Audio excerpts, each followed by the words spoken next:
The internet has obviously completely changed the face of marketing in this country, and I'm absolutely loving it. You know, I am, at the end of the day, just a mum running a website for mums, and yet we find ourselves at the cutting edge of advertising and marketing and the revolution that is happening at the moment. So for me, it's a really exciting time. I would say to a brand that if you understand what your key messages are, if you believe in your brand, if you're not trying to hide anything, that's really all you have to do. You know, people on social networks, they want to have the conversation with you. They don't want to have your messages wrapped up in clever creatives that you're sort of manipulating or patronising the audience. What they actually want is to just hear why you believe in your brand. At the end of the day, we're the consumers, we're going to buy the stuff, but we need to believe in it and we need to hear that you believe in it. And I think it is important that the marketing directors kind of come out of the boardroom and come and talk to their customers. And this is a real opportunity for brands to do that. We had the director of online shopping for Sainsbury's come to us recently, and we actually put him in our forums, and we helped him. He was a little bit nervous, and we sort of held his hand along the way, but we actually put him in the forums with his little picture and a little bio about him on there, and he basically said, you know, hello mums, NetMums have given me this opportunity to come and talk to you. My job is to get people to do their shopping online at Sainsbury's, and I have focus groups and research groups, and I have, you know, every kind of agency at my disposal, and I have, you know, tons of information. But actually, you're the people who do the shopping. I want to hear from you. Do you do your shopping online? If so, where and why? And if not, why as well? And he just had an incredible response. The people who use the forums, the moms, the shoppers, were so pleased to actually be asked their opinion by somebody, you know, not a middleman or a celebrity mom. It wasn't Mylene Class. It was actually the director himself coming and talking to them. He got over, I think, 500 comments. And what was fabulous was probably a third of those were mums saying, I do my shopping online, Lee, thanks for asking. I absolutely love Sainsbury's, wouldn't do it anywhere else. I think everybody should do it.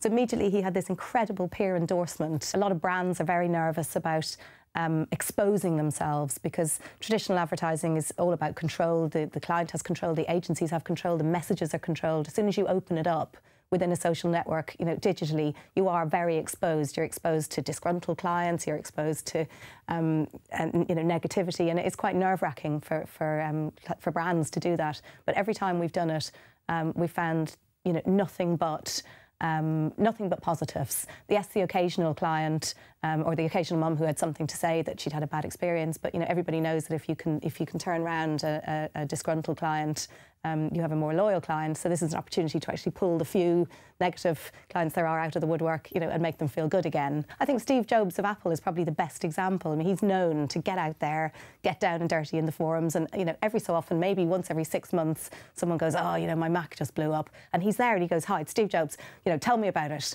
And that goes, you know, through every sort of geek forum in the world, that Steve Jobs has actually replied directly to me, and that's why they have this, you know, incredible loyalty from their customers, because he's actually willing to engage directly with his customers. He's not afraid to hear that. I think it's quite interesting that the most major brands in the world are still nervous about digital engagement, are still nervous about their digital campaigns. These are the brands with every agency at their disposal, every advisor at their disposal, and they're still very nervous when it actually comes down to entering into a dialogue with their customers on forums.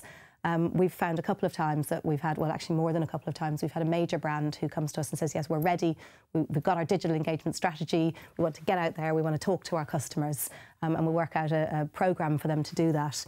And it may be that the marketing director is very excited about it, and we'll prepare the key messages, get the campaign prepared, and then suddenly you'll find that little bits will start being eroded. The lawyers say you can't say this, the nutritionists say you can't say that, the chairman's nervous about that, the board are nervous about something else.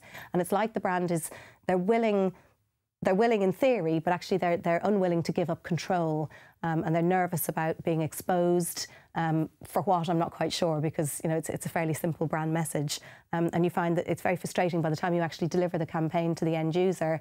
The key messages and the openness has just been eroded, and you're left with a very dry, very corporate, flat campaign which just won't work. I think there's probably so many years of creating straplines, brand messages, you know, what we are, who we're about, and they've created documents and folders and files that say this is our brand, you know, this is our logo, this is what we say, this is what we don't say, and suddenly they're being asked to throw that out the window and go in and just kind of give their opinion on a stool, and they just find that it's too many years, too much history of creating their key messages to just give that up.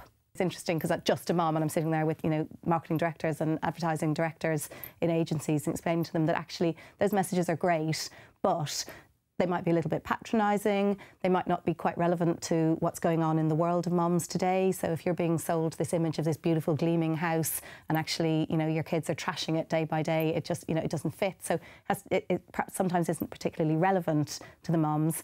And I think the best campaigns are when the agency is willing to listen to us, just us, as well as wanting to appear to their client as if they've got all the answers. I think a very good example perhaps is that we worked with McCain's, oven chips. A lot of people in the sort of the parenting guru sector will go, yeah, chips are bad.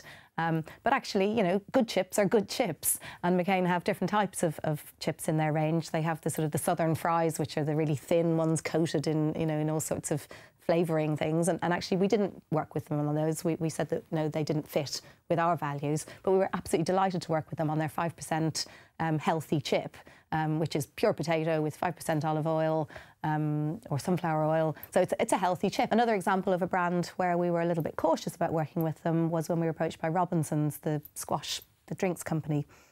Robinsons have a lot of great brands. They've got the lemon and barley waters that sponsor Wimbledon, great brand that your grandma used to use. They've got the squash ranges for just everyday use with the kids. And then they've got Fruit Shoots. And we were quite happy with the other brands, but Fruit Shoots actually had developed quite a bad name in sort of the grassroots mums. There was even a label labelling Fruit Shoot moms as being sort of kids with a Happy Meal in one hand and a fruit shoot in the other hand. So there was just an expectation or an understanding amongst a certain group of moms that fruit shoots are bad. So not wanting to take that on face value, we actually sat down with the brand managers, with their nutritionist and with an independent nutritionist, and we got all their brands out on the table and we looked at the labels, we examined all the ingredients, to discover for ourselves actually what is going on with these brands, because they're major sellers. You can't just discount Fruit Shoots. So having established for ourselves that we were happy to believe in the brand, we took the advertising campaign to our members. But because we knew that some of them would feel the same way that we had in the early days, one of the first things we did was actually bring in a nutritionist to talk to the mums on the website. So any of them who felt there isn't a place for Fruit Shoots on NetMums were able to put their point of view. And actually, the nutritionist had to do very little. It was the peer-to-peer discussion that actually overcame most of the mums' worries. I think with social media, you'll find that the successful social media are run by people who really understand the people that are using the social media. It's the social media that is dreamt up by a brand or dreamt up in a boardroom are rarely the ones that are actually successful, because social media has to be authentic to rise to the top, for the users to take it seriously. And for that reason, we do really understand the people that use our website. So I would say to marketeers, whilst we might not be advertising agency experts, we might not have years in the industry, we might not have the pedigree of having worked in all the big agencies, we might not be written up in Campaign magazine, but we are actually probably worth listening to if you want to talk about what your audience wants to hear.